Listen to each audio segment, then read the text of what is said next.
Cocaine mystery, $20 million seized in Nigeria. Container traced to Sierra Leone sparks continental debate. Good evening, Africa. Good evening, Sierra Leone. This is Ahisatu Kamara Kargbo, and you are watching BAV Inside Salone, where we break down the stories shaping our region with fearless truth, data-driven analysis, and a Pan-African lens. Tonight, we turn our focus to the mysterious $20 million cocaine discovery in Lagos, a one-ton seizure hidden inside an empty container traced back to Freetown, Sierra Leone. A story shaking two West African nations and raising deeper questions about how transnational criminal networks exploit weaknesses in African port systems. How did it get there? Who is behind it? And what does this mean for African port security and regional stability? Let's begin with what we know. The Nigerian discovery, a seizure that shocked the region. On Tuesday, the Nigeria Customs Service, NCS, announced the interception of 1,000 kilograms of cocaine at the PTML Port in Lagos, with a duty-paid value of N29.4 billion, or roughly 20.4 million, source Nigeria Customs briefing by Controller Joe Sani. The cocaine was found during what should have been a routine disinfection exercise. But what made this seizure extraordinary is not just the scale, it is the context. The drugs were found inside an empty 20-foot container, one of 39 empty containers awaiting future export loading. No consignee, no recorded importer, no declared cargo, just a container that supposedly arrived empty from Sierra Leone. Controller Joe Sani described the incident as one of the most mysterious cocaine interceptions in the service's history. Nigeria Customs Service, PTML Command, a joint operation involving the NDLEA, DSS, Police Anti-Bomb Squad, and customs officers uncovered 50 large packages, each containing 20 slabs of cocaine. Despite the scale of the seizure, no arrest has been made. This is where the story becomes more complicated and politically sensitive. Sierra Leone responds, a full rejection backed by hard data. Immediately after Nigerian media linked the container to Sierra Leone, the Sierra Leone Ports and Harbors Authority, SLPHA, issued a strongly worded press release on 14th of November 2025. Source, SLPHA press release, 14/11 to 2025. They categorically denied that the cocaine originated from Freetown. Let me walk you through their evidence, because the details matter. SLPHA's verified timeline for container, GCNU1332851, according to records from Grimaldi Shipping and FTL Terminal Freetown, 1. The container was a standard 20-foot dry container. 2. It was discharged full in Freetown on 13 September 2025 from Grande Atlantico. 3. Delivered full to consignee on 8 October 2025. 4. Returned empty to FTL on 11 October 2025. 5. Inspected and sealed by crew of Grande Ghana 0225 on 24 October 2025. 6. Verified empty weight, 2,200 kilda, the standard for empty 20FT containers. 7. Loaded as empty on Grande Ghana 0225 on 24 October 2025, en route to Lagos. 8. Arrived Lagos on 29 October 2025 at 23:38. 9. Discharged empty on 30 October 2025 at 13:10. Only flagged by Nigerian authorities on 7 November 2025, 8 days after discharge. This is not casual information. It is a documented chain of custody that places the container as empty at every verified checkpoint before and immediately after its arrival in Lagos.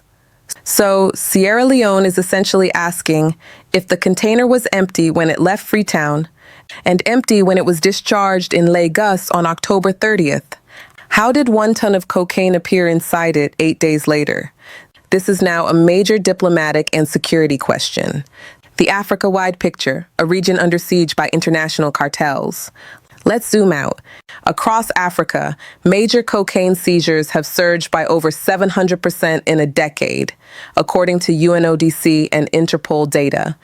West Africa has become a preferred transit hub for Latin American cartels, European mafia groups, North African smuggling syndicates. Countries repeatedly mentioned in global reports include Guinea-Bissau, nicknamed Africa's first narco-state, Ghana, multiple airport seizures, Nigeria, a major organized crime transit corridor, the Gambia, record 3 tons of cocaine seized in 2021, Cape Verde, several tons intercepted at sea. Now, Sierra Leone, historically not a major player in cocaine transshipment, finds itself thrown into this dangerous narrative. But this incident highlights a deeper truth. African ports are now battlegrounds in a silent war, a war fought between global criminal networks and fragile security systems. Critical analysis, what the evidence suggests. Let's analyze the situation critically. 1. The timing mismatch is suspicious. The container was discovered with cocaine 8 days after being discharged in Nigeria. In maritime security, every hour counts. 8 days is a lifetime. 2. Containers can be tampered with inside ports. Many African ports, Nigeria included, struggle with insider collusion, weak surveillance, unscanned container yards, porous security perimeters. This is documented by the UNODC and the Maritime Security Index. 3. Criminals often hide drugs in empty or return containers. This is a known tactic used globally to exploit weak customs attention on empties. 4. Sierra Leone's chain of custody documentation is unusually detailed and consistent.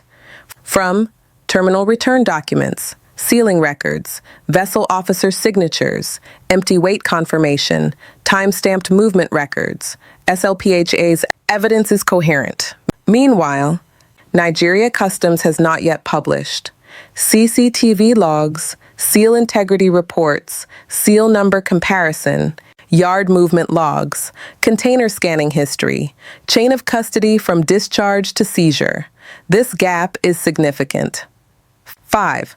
The question of who placed the cocaine remains unanswered. If the container arrived empty and was later found full of 50 large bundles of cocaine, the possibilities are tampering after discharge inside Lagos Port, involvement of a cartel-linked insider, misreporting of discharge condition, or an international trafficking network using return containers. These are uncomfortable but unavoidable realities. Forward-looking approach. What this means for Sierra Leone and Africa. This incident exposes broader issues. Africa needs a continent-wide port security and tracking framework. A unified system, similar to the EU's customs union, is urgently needed. B. Sierra Leone must strengthen post-discharge tracking in foreign ports. Empty containers bearing SLPA markings must be digitally monitored until reuse. C. Nigeria must accelerate port reforms. The Lagos PTML Port is one of West Africa's busiest, but also most penetrated by organized crime networks. D. ECOWAS must treat drug trafficking as a regional security threat. Cocaine money fuels, political corruption, terrorism financing, election interference, money laundering, youth drug epidemics, E. Both countries need a joint investigation team immediately. This mystery container cannot become another case buried under bureaucratic silence. Africa is watching. Latest developments as of this broadcast. Nigerian authorities have not made any arrests. NDLEA has taken custody of the cocaine for deeper analysis. Sierra Leone has officially requested documentation from Leone Ports Authority, but has received none yet. SLPHA press release, 14/11/2025. Diplomatic tension is quietly rising between Freetown and Abuja as the two sides present conflicting narratives. International maritime security organizations are monitoring the case closely. The global context, Latin America's shadow in West Africa. To truly understand this discovery, we must examine the South America-West Africa cocaine pipeline, one of the world's most lucrative illicit corridors. Key origin countries: Colombia, Brazil, Peru, Bolivia, Venezuela. In the last decade, Latin American cartels, particularly the PCC, Primero Comando de Capital, Clan del Golfo, and Mexican cartels, have increasingly turned to African ports for offshore low-risk transit routes. Why? Because West Africa offers weak customs infrastructure, limited scanning capabilities, patchy port surveillance, high levels of corruption, strategic proximity to Europe, low international scrutiny. This makes ports like Lagos, Tema, Conakry, Banjul, and Freetown essential nodes in the emerging drug trafficking network. The UNODC has repeatedly warned that international cartels now operate behind the scenes in West Africa, using African nationals as couriers, port insiders, and transport agents. In other words, Africa has become the middle ground in a global criminal market. The Lagos cocaine seizure must therefore be understood as part of a much larger pattern. Why empty containers are now a top target for drug syndicates. One of the most overlooked criminal tactics today is the use of empty or return containers to move illicit drugs. This tactic exploits a structural weakness. Empty containers are inspected far less than loaded ones. Globally, customs agencies struggle to inspect more than 2 to 5% of all containers. Of these inspections, priority goes to full containers, containers with declared cargo, containers with questionable paperwork. Empty containers are rarely scanned. As a result, organized trafficking networks increasingly place drugs in empties, reseal the container, use bribed port insiders to move the container quietly across the terminal, rely on gaps in container yard surveillance. In the Lagos case, the suspicious 20FD container was part of 39 empties awaiting loading, which aligns perfectly with this known modus operandi. This raises a crucial investigative question. Did the cocaine enter the container before its arrival or inside Lagos port during the 8-day interval after discharge? We still don't have answers. And until we do, both nations remain vulnerable. Could the cocaine have been placed in the container while in transit? Let's examine the possibilities logically. Scenario A. The cocaine was inserted in Sierra Leone. SLPHA's evidence contradicts this. Verified empty weight, seal placed in Freetown, empty status signed by vessel's chief officer, no anomalies during loading, no red flags during departure. Container discharged empty in Lagos, all documented. Scenario B, the cocaine was inserted at sea. This is highly unlikely. Modern shipping lines operate. Strict deck surveillance, crew logs, container yard records, tamper evidence seals, no access container holds. Smuggling on open sea requires military-grade coordination, which cartels rarely attempt. Scenario C, the cocaine was inserted in Lagos port after discharge. This scenario matches the 8-day gap before discovery, known cartel tactics, vulnerabilities in Nigerian port security, absence of CCTV-based counter-evidence, lack of seal verification data, no reported container movement anomalies. Investigators cannot rule this out. In fact, this scenario mirrors several past incidents in Tema, Cotonou, and Apapa, where customs later confirmed insider tampering. It is now essential for Nigeria to release yard movement logs, seal comparison reports, container scanning images, CCTV footage, security personnel access logs. Until then, speculation will continue and suspicion will grow. What this means for Sierra Leone's international image. Let us now turn inward because Sierra Leone is not just fighting a cocaine allegation. It is fighting for its reputation. In recent decades, Sierra Leone has rebuilt its institutions after a devastating civil war. It has worked to establish port transparency. It has invested in maritime security reforms. It has sought to attract shipping, investors, and exporters. This incident threatens to smear those gains. Even though SLPHA provided clear evidence, the international narrative is already circulating. Cocaine container from Sierra Leone found in Nigeria. And as we all know, first impressions travel farther than corrections. To control the narrative, Sierra Leone must 1. Demand a joint investigation with Nigeria. A bilateral, transparent team will restore credibility. 2. Engage Interpol and UNODC for independent oversight. Neutral third parties strengthen trust. 3. Introduce comprehensive digital tracking for all export and empty containers. Blockchain-based tools used in Singapore, Rotterdam, and Dubai can eliminate human tampering. 4. Publicly publish all container records online. Transparency is the strongest defense. 5. Train and certify port workers in anti-narcotics intelligence. Professional capacity is key. Sierra Leone must not wait for international gossip to define it. It must move proactively. What this means for Nigeria's port security credibility. Nigeria is Africa's largest economy. Lagos is West Africa's busiest port system. But Nigeria also faces chronic port infiltration, high corruption in customs, cartel-linked insider collusion, porous yard supervision, weak container tracking, insufficient CCTV coverage, frequent scandals involving drug discoveries. For example, in 2022, NDLEA seized 1.8 tons of cocaine in Ikorodu. In 2021, 451 co was intercepted at Apapa. In 2020 to 2024, Nigeria was repeatedly flagged in UNODC reports as a key transit point. This latest incident, 1 ton hidden in an empty container, adds to a troubling pattern.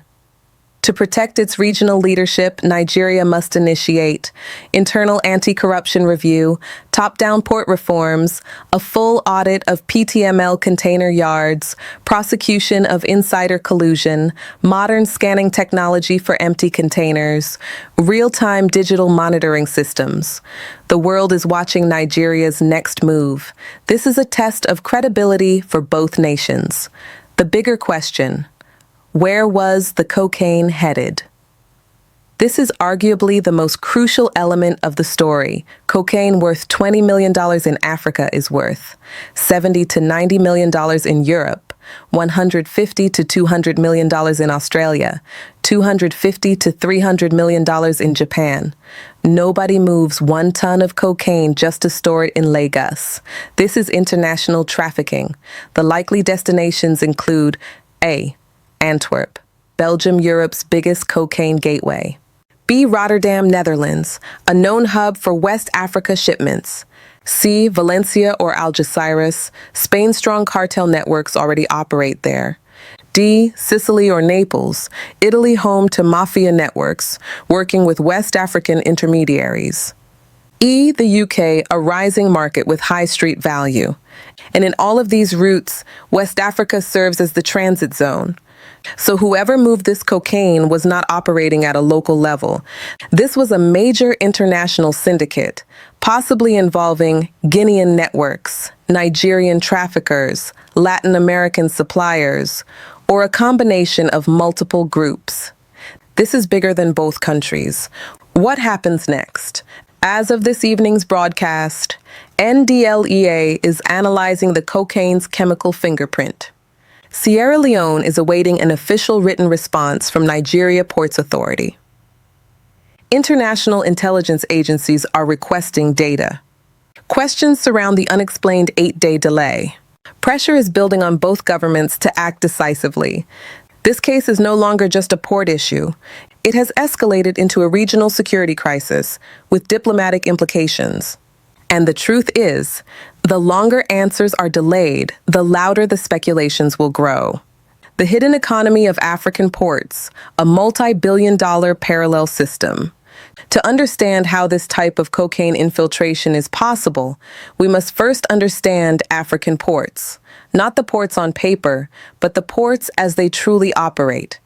African seaports sit at the intersection of global trade, domestic politics, corruption networks, organized crime, informal economies, and weak institutional oversight. This creates a dual economy. 1. The official port economy documented, regulated, visible. 2. The shadow port economy unregulated, hidden, more powerful than many governments are willing to admit. And here is the truth many African elites know but never say publicly. Shadow port networks often control more money, influence, and manpower than official port administrations. These networks include compromised customs officials, shipping agents, clearing agents, terminal workers, freight brokers, security insiders, political actors, and transnational criminal groups. The cocaine found in Lagos is not an isolated event. It is a symptom of a massive, silent power structure that thrives in the shadows. How shadow networks exploit political cycles. Every country in West Africa knows this pattern. During election years, drug trafficking increases. During transitions of power, cartels test new governments. During political instability, shadow networks expand their influence. Nigeria is already in a period of heightened political tension. Sierra Leone is struggling with public trust issues, economic pressure, and governance challenges. Cartels pick their moments carefully. This raises a sensitive but necessary question. Did this container incident occur at a moment of political weakness in either or both countries? If so, then cocaine was not just smuggled, it was smuggled strategically. The intelligence gap. Who was supposed to be watching? Let us now examine the intelligence architecture of both countries. In Sierra Leone, maritime intelligence is limited. Port surveillance relies heavily on manual checks. Scanner technology is outdated. Interagency cooperation is improving but still fragmented. Sierra Leone lacks a dedicated maritime narcotics intelligence fusion unit. In Nigeria, the NDLEA is strong but overstretched. Customs has modern scanning tools, but selectively uses them. Port systems are digitized only in fragments. Corruption remains a major internal challenge. The Lagos-Apapa maritime axis is heavily penetrated by organized crime. This creates what intelligence analysts call operational blind zones. Blind zones allow containers to be resealed, cargo to be swapped, tampering to go undetected, yard workers to collude, criminal gangs to operate in gaps between agencies. The most important blind zone in this case is the 8-day window between 30 October 2025, when the container was discharged empty, and 7 November 2025, when Nigerian authorities flagged it. 8 days. No operating container should sit unaccounted for that long, especially in a port known for cartel infiltration. This is one of the biggest unanswered questions of the entire case. What the 8-day delay really tells us. That unexplained gap could mean one of several things. 1. Internal collusion. An insider group may have facilitated the loading of cocaine into a previously empty container. 2. Yard-level tampering. The container might have been moved without proper digital logging. 3. Seal manipulation. A compromised seal could have been replaced with a counterfeit or cloned seal. 4. Deliberate operational blind spot. Certain areas of Nigerian ports are known CCTV dead zones, where illegal exchanges occur. 5. A misdirection operation. The timing could have been orchestrated to frame a particular route or shift blame. Until Nigerian authorities release seal numbers, tamper logs, CCTV footage, terminal movement records, scanning images, we cannot fill this black hole in the narrative, and right now, the black hole is swallowing the truth. International patterns. Cocaine in empty containers is not new. This incident mirrors cases seen across the region. Cape Verde, 2019-2023. Multiple tons hidden in empty containers transiting from Brazil. The Gambia, 2021. 3 tons of cocaine concealed in containers declared as industrial salt. Ghana, 2016-2022. Several high-profile empty container seizures linked to European networks. Guinea-Bissau, 2005-2023. Large-scale operations involving empty containers facilitated by military insiders. Nigeria, 2020-2024. Numerous cases involving inland container depots and disguised empty returns. These patterns show Cartels prefer empty containers because they carry fewer red flags and attract less scrutiny. And this is why Sierra Leone's documentation is so crucial. It challenges the assumption that the cocaine originated upstream. But Africa lacks a unified evidence standard. One nation's documentation becomes another nation's allegation. This is why we urgently need a Pan-African port integrity framework. The strategic goal of cartels in West Africa. Why is West Africa such an attractive entry point for cocaine syndicates? 1. Geography: straight ocean route from Brazil, Colombia, Peru. 2nd. Weak regulation, limited container scanning capabilities. 3rd. Corruption: cartels thrive where institutions are vulnerable. 4th. Political distractions. Governments struggling with inflation, elections, or instability are ideal targets. 5th. Maritime traffic growth. More vessels entering African ports means more opportunities. 6th. Europe proximity. Only 6 to 8 days sailing from West Africa to Spain or Portugal. 7th. Network diversification. Cartels now use Africans for offloading, storage, repackaging, concealment, maritime logistics.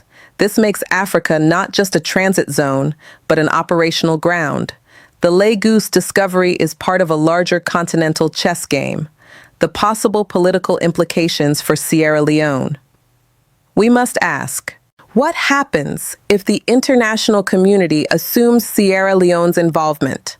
Potential consequences include enhanced monitoring of Sierra Leonean exports, diplomatic strain between Freetown and Abuja, negative impact on foreign investment, reputational risk for Sierra Leone Ports Authority, tighter international scrutiny on Sierra Leone's port operations, disruption of shipping lines serving Freetown, pressure from ECOWAS for enhanced port reforms.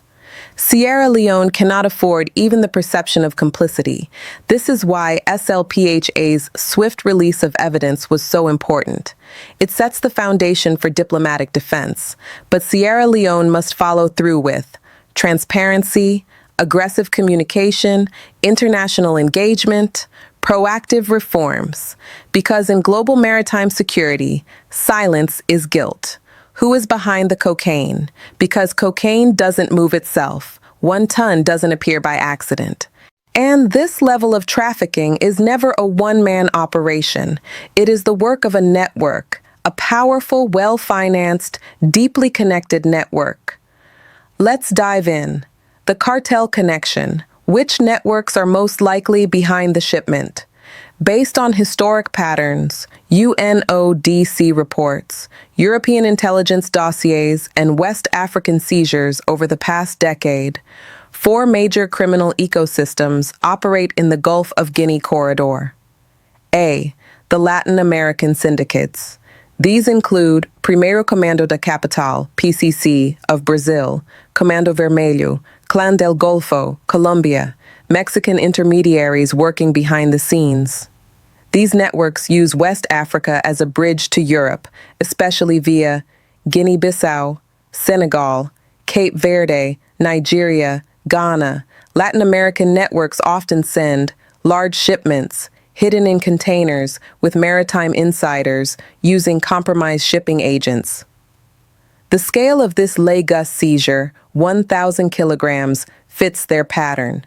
B. The West African Organized Crime Networks, WAOCN, operating across Nigeria, especially Lagos and South-South region, Ghana, Guinea, Sierra Leone, Benin.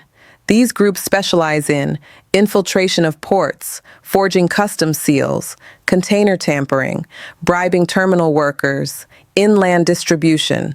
Their strength lies in port insider complicity, not open violence.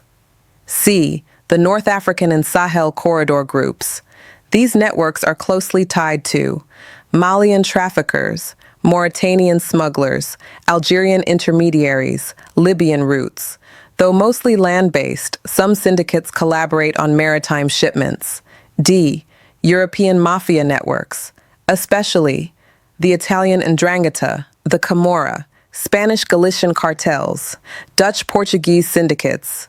These groups control destination ports and often work with West African facilitators to coordinate container switches. Given the sophistication required to place 1 ton of cocaine inside an empty container without detection, one reality becomes clear. This was not amateur work. This was a cartel-level operation.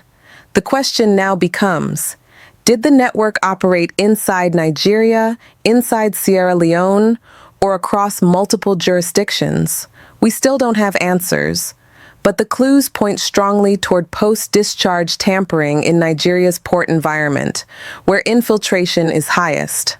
The Gulf of Guinea, Africa's new cocaine superhighway.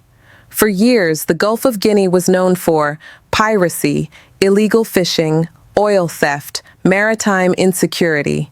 But today, it has added a new chapter: high-volume cocaine trafficking. The reasons are strategic. 1. Geographic positioning. The Gulf sits between Latin American export points, West African transit states, North African gateways, European market routes. 2. Weak maritime enforcement. Most countries lack modern radar, container scanners. Deep-sea patrol capacity, integrated maritime intelligence. 3. Corruption vulnerabilities. Port employees are underpaid, overstressed, and easily exploited.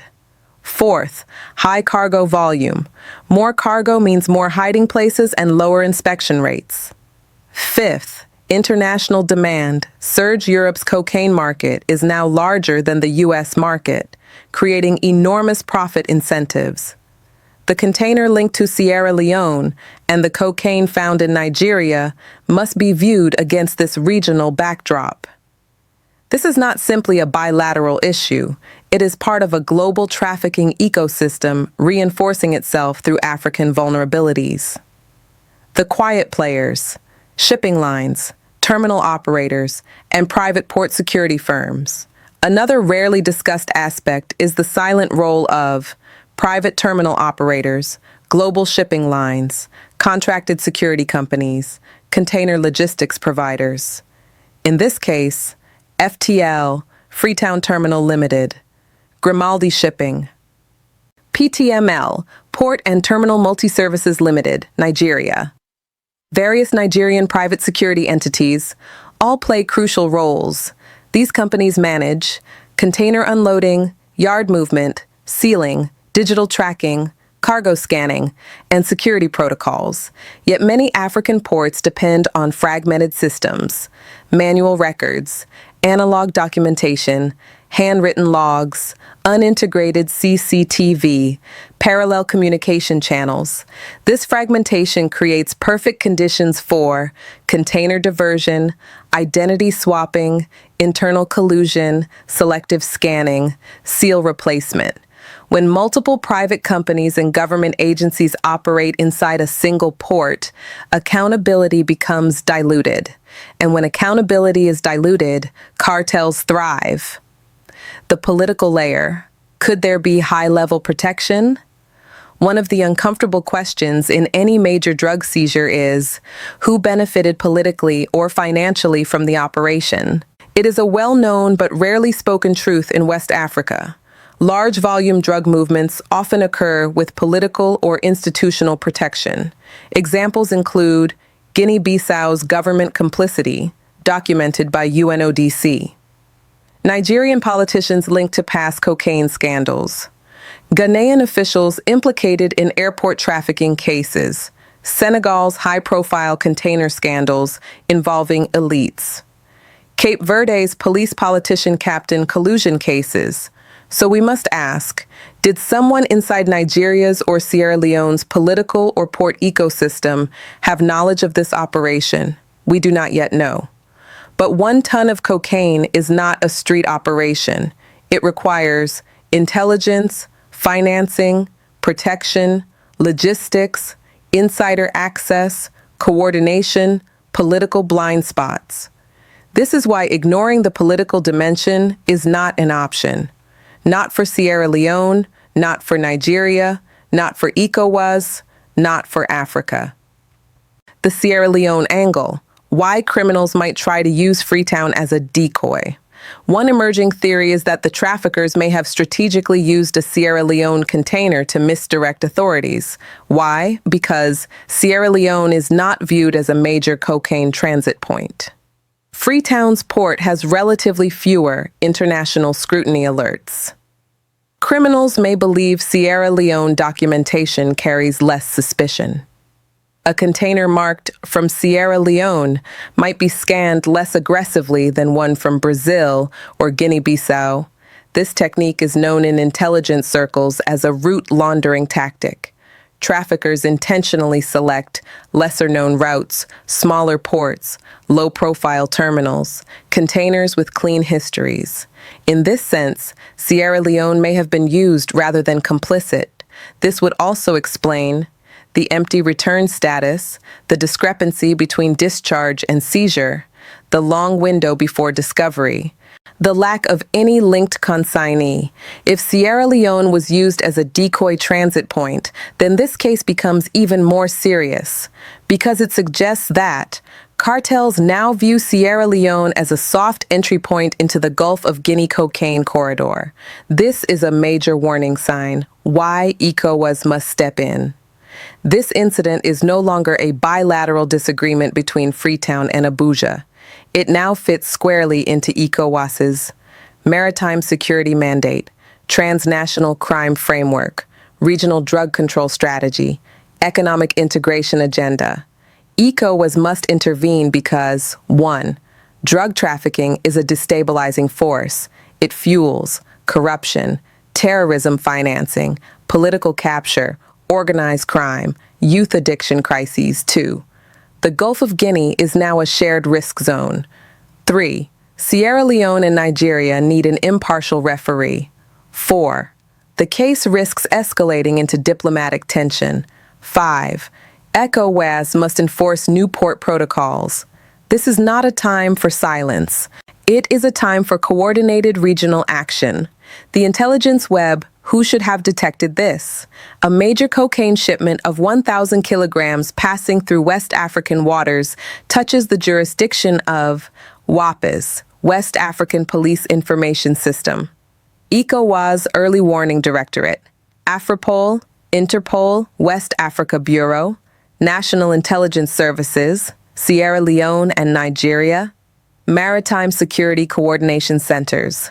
Yet somehow, no agency flagged the container. No agency predicted its risk. No alert was triggered anywhere. This points to a long-standing regional problem. Africa's intelligence systems do not talk to each other. In most ECOWAS countries, maritime intelligence sits separately from customs intelligence. Customs intelligence does not speak to police intelligence. Police intelligence is detached from political intelligence. Port security firms do not share data with national intel services. International intel sharing is slow, selective, or compromised. Criminals exploit these silos ruthlessly. They know where information fails, corruption prevails. Where corruption prevails, cocaine travels. Until African countries unify their intelligence systems, these incidents will continue. Africa's container tracking failure, the technology that should already exist. The simplest question African citizens are asking is, why can't we track a single container clearly and consistently across borders? The answer is painful. Most African ports still rely on handwritten logs, disconnected systems, manual seal verification, incomplete digital records, unintegrated CCTV coverage, outdated scanner technology. Meanwhile, global ports like Singapore, Rotterdam, Dubai, and Shanghai use blockchain-based container histories, satellite monitoring, fully digitized yard management systems, AI-driven anomaly detection, biometric access control, automated seal verification. In these advanced systems, a 1-ton cocaine insertion would show up instantly, on camera, in the logs, in the seals, in the yard movement history. Africa should not still be guessing. Africa should not be relying on human memory or paper records. Africa should not be debating whether the container was empty or not. This technological gap is not just a weakness, it is an invitation to criminal penetration. The dockworker's dilemma. The human vulnerability inside every African port. Another critical but often overlooked factor is the dockworker ecosystem. Dockworkers are the hands that move containers, the eyes inside the yards, the ones who know which cameras work and which don't, the ones who understand blind spots, the ones who know which supervisors can be bribed, the first people cartels approach when planning infiltration. These workers are often underpaid, overworked, vulnerable, exposed to political influence, operating in environments without oversight. Across Africa, investigations repeatedly show dock workers involved in seal tampering, connivance in illegal container movements, ghost scanning operations, bribery for access to restricted zones, deliberate removal of CCTV coverage. If dock workers were part of this Nigerian cocaine incident, as they have been in many past cases, then this investigation must look deeper than the official narratives, because cocaine does not walk into a container on its own. It walks in through human hands. Long-term risk for shipping lines using Freetown and Lagos. Another major implication is how global shipping lines perceive risk. Shipping companies like Grimaldi, Maersk, MSC, CMA CGM, and Hapag-Lloyd pay close attention to cocaine seizures, port corruption, risk of vessel detention, insurance premium changes, destination port reputation. If incidents like this continue, shipping costs rise, freight insurance skyrockets, shipping lines reduce calls, exporters lose access to markets, importers face higher costs, economies suffer. For Sierra Leone, which is still rebuilding trust with global shippers, this incident is a major reputational risk. For Nigeria, already under scrutiny, it reinforces global perceptions of port compromise. In a world where maritime trade depends on trust, one container can damage a nation's standing in the global supply chain. The unsolved questions still hanging over this case. As of today, many unanswered questions remain. 1. Where exactly was the cocaine inserted? Freetown at sea or inside Lagos port? 2. Why was the container not flagged immediately upon discharge? 3. Who had access to the container during the 8-day window? 4. Where is the CCTV footage covering this period? 5. Why were no arrests made despite the scale of the seizure? 6. Which seal numbers were documented at Freetown versus Lagos? 7. Why did Nigeria Ports Authority not formally notify Sierra Leone? 8. Is there an inside cartel embedded in PTML Port operations? 9. Could Sierra Leone have been deliberately used as a decoy route? 10th. Was this part of a larger multi-ton shipment, with other containers already moved? These are not minor details. They are the keys to unraveling the truth. And until these questions are answered, West Africa remains vulnerable. The conclusion: a message to African leaders and citizens. As we close this deep investigative monologue, let us be clear. The Lagos cocaine incident is not just a Sierra Leone, Nigeria issue. It is an African issue, a system issue, a leadership issue, a governance issue. Drugs do not threaten only borders. They threaten the heart of nations. They weaken institutions. They corrupt leadership. They destroy families. They fund terrorism. They distort elections. They undermine economies. They erode public trust. This incident is a wake-up call to the entire continent. Advice to African leaders. 1. Invest in modern port security technologies. Africa cannot fight 21st century crime with 1980s tools. 2. Create a unified ECOWAS port security protocol. Standard seals, standard digital logs, standard inspections. 3. Launch a regional anti-narcotics task force, WAPIs, Afropol, and Interpol must integrate their databases. 4. Strengthen anti-corruption frameworks inside ports. Drug cartels thrive where institutions are weak. 5th, introduce real-time container tracking across the region. No container should go untracked, not even empty ones. 6th, enhance worker conditions in ports. Well-paid workers are less likely to be bribed. 7. Demand transparency from shipping lines and terminal operators. Private companies must be accountable, not invisible. 8. Strengthen bilateral intelligence cooperation. No more silence between nations. Silence protects criminals. Africa cannot continue operating as isolated islands when criminals operate as unified networks. Advice to African citizens. 1. Stay vigilant about drug infiltration in your communities. Cocaine destroys youth, families, and futures. 2. Demand transparency from your governments. Ask questions. Hold leaders accountable. 3. Reject corruption at every level. Every bribe opens a door for criminals. 4. Support regional cooperation. African safety depends on African unity. 5. Educate the youth about drug dangers. Prevention is more powerful than enforcement. 6. Use your voice. Silence allows crime to flourish. Speak up. Report suspicious activities. Africa's future is not just in the hands of presidents and ministers, but in the hands of its people. Summary of key messages. The 1-ton Lagos cocaine seizure is part of a broader regional criminal ecosystem. Sierra Leone provided strong documentation proving the container left Freetown empty. The unexplained 8-day delay in Nigeria remains the most critical red flag. African ports suffer from systemic vulnerabilities exploited by international cartels. Intelligence fragmentation across African nations enables drug trafficking. Dockworker exploitation and insider collusion play major roles in container tampering. Africa urgently needs a unified port security framework and modernized tracking systems. Both citizens and leaders share responsibility in combating narcotics infiltration. This incident should serve as a turning point for maritime governance and regional cooperation. Africa must rise above denial, fragmentation, and weak systems.